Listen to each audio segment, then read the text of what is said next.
D1 স্টুডিওতে আপনাকে স্বাগত, যেখানে আমরা মানব জ্ঞান ও আবিষ্কারের আকর্ষণীয় সংমিশ্রণ নিয়ে আলোচনা করি।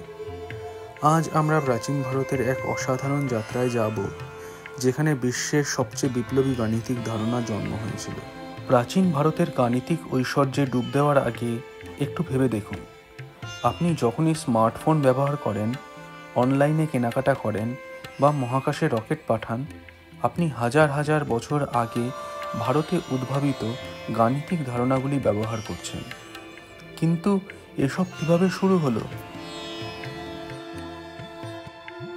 কল্পনা করুন, আপনি প্রাচীন ভারতে আছেন 458 খ্রিস্টাব্দের কাছাকাছি, যখন ইউরোপ ছিল অন্ধকার যুগে এবং বেশিরভাগ সভ্যতা মৌলিক গণনার সাথে সংগ্রাম করছিল। তখন ভারতের জ্ঞান কেন্দ্রগুলোতে কিছু বিপ্লবী ঘটনা ঘটেছিল। শূন্যের ধারণাটি শুধু একটি গাণিতিক সাফল্যই ছিল না, এটি ছিল একটি দার্শনিক বিপ্লব। ব্রহ্মগুপ্তের মতন ভারতীয় গণিতবিদরা কিছু গভীর বিষয় বুঝতে পেরেছিলেন, শূন্যতাও কিছু হতে পারে। আজ আমি একটি আকর্ষণীয় গল্প শোনাই। 628 খ্রিস্টাব্দে ব্রহ্মগুপ্ত ব্রহ্মস্ফুট সিদ্ধান্ত লিখেছিলেন, যেখানে তিনি অভূতপূর্ব কিছু করেছিলেন। তিনি শূন্যকে শুধু স্থানধারক হিসেবে ব্যবহার করেননি, তিনি এটিকে একটি সংখ্যা হিসেবে ব্যবহার করেছিলেন। এর সাথে গণনার নিয়ম প্রতিষ্ঠা করেছিলেন। যখন শূন্য কোনো সংখ্যার সাথে যোগ করা হয় বা বিয়োগ করা হয়, সংখ্যাটি অপরিবর্তিত থাকে। কোনো সংখ্যাকে শূন্য দিয়ে গুণ করলে শূন্য হয়। বৈশ্বিক প্রভাব। এই আবিষ্কার সিল্ক রোডের মাধ্যমে ছড়িয়ে পড়ে, আরব দেশগুলিতে গণিতে বিপ্লব আনে এবং শেষ পর্যন্ত ইউরোপে পৌঁছায়। শূন্য ছাড়া আমাদের থাকতো না বাইনারি কোড, আধুনিক বীজগণিত, বৈজ্ঞানিক সংকেতন, ডিজিটাল প্রযুক্তি।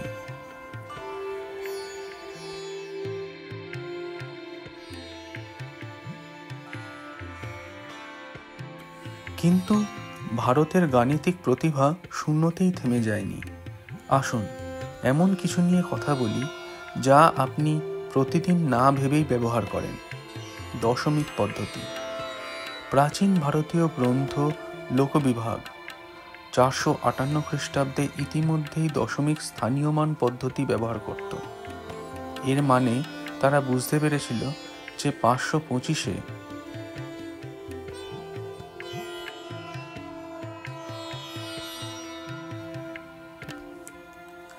যখন ইউরোপ উন্নত গণিত বোঝার থেকে শতাব্দী দূরে ছিল, ভারতীয় জ্যোতির্বিদরা ইতিমধ্যেই গ্রহের অবস্থান গণনা করেছিলেন, গ্রহণের ভবিষ্যৎবাণী করেছিলেন, মহাজাগতিক গতিবিধি বুঝতে পেরেছিলেন। পঞ্চম শতাব্দীতে আর্যভট্ট 4 দশমিক স্থান পর্যন্ত সাইন মান গণনা করেছিলেন। আসুন দেখি তিনি কিভাবে এটি করলেন। তিনি সাইন এবং অর্ধকোণের মধ্যে সম্পর্ক ব্যবহার করেছিলেন, সাইন মানের টেবিল তৈরি করেছিলেন, অন্তর্বেশন পদ্ধতি উদ্ভাবন করেছিলেন।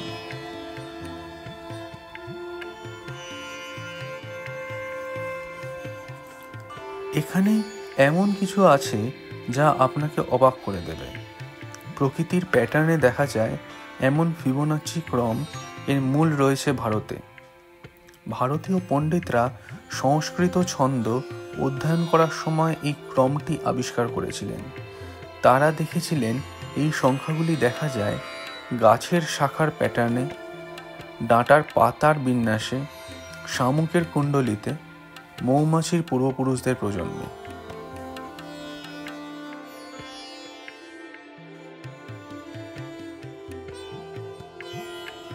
এখন চলুন মধ্যযুগীয় কেরালায় যাই, যেখানে কিছু অসাধারণ ঘটনা ঘটেছিল।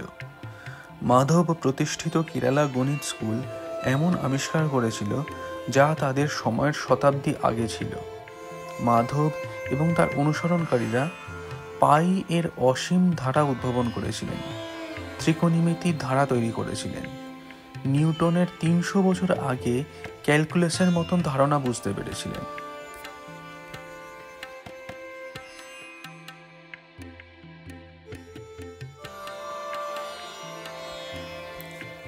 প্রাচীন ভারতের গাণিতিক ঐতিহ্য শুধু ইতিহাস নয়, এটি জীবন্ত জ্ঞান যা আধুনিক গণিত এবং প্রযুক্তিকে প্রভাবিত করে চলেছে। কোয়ান্টাম কম্পিউটিং প্রাচীন ভারতে উদ্ভাবিত সংখ্যাতত্ত্ব ব্যবহার করে। আধুনিক এনক্রিপশন পদ্ধতি ভারতীয় গাণিতিক নীতির উপর ভিত্তি করে গড়ে উঠেছে। এআই এর প্যাটার্ন রেকগনিশনের মূলে রয়েছে প্রাচীন ভারতীয় গাণিতিক চিন্তাভাবনা।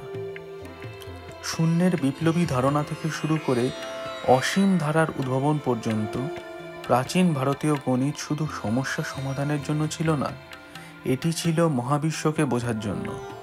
এই গাণিতিক পথপ্রদর্শকরা আমাদের দেখিয়েছেন যে সংখ্যা শুধু গণনার হাতিয়ার নয়, এগুলি বাস্তবতার প্রকৃতির দিকে জানালা। আজ যখন আমরা নতুন প্রযুক্তিগত সীমানার প্রান্তে দাঁড়িয়ে আছি, তখন প্রাচীন ভারতীয় গণিতবিদদের দ্বারা স্থাপিত গাণিতিক ভিত্তি আমাদের পথ দেখাতে থাকে। প্রতিটি স্মার্টফোন, প্রতিটি কম্পিউটার, প্রতিটি ডিজিটাল উদ্ভাবনের মধ্যে এই প্রাচীন আবিষ্কারের প্রতিধ্বনি রয়েছে। এটি D-Quant স্টুডিও, যেখানে আমরা কৌতূহল ডিজাইন করছি এবং জ্ঞানকে পরিমাপ করছি।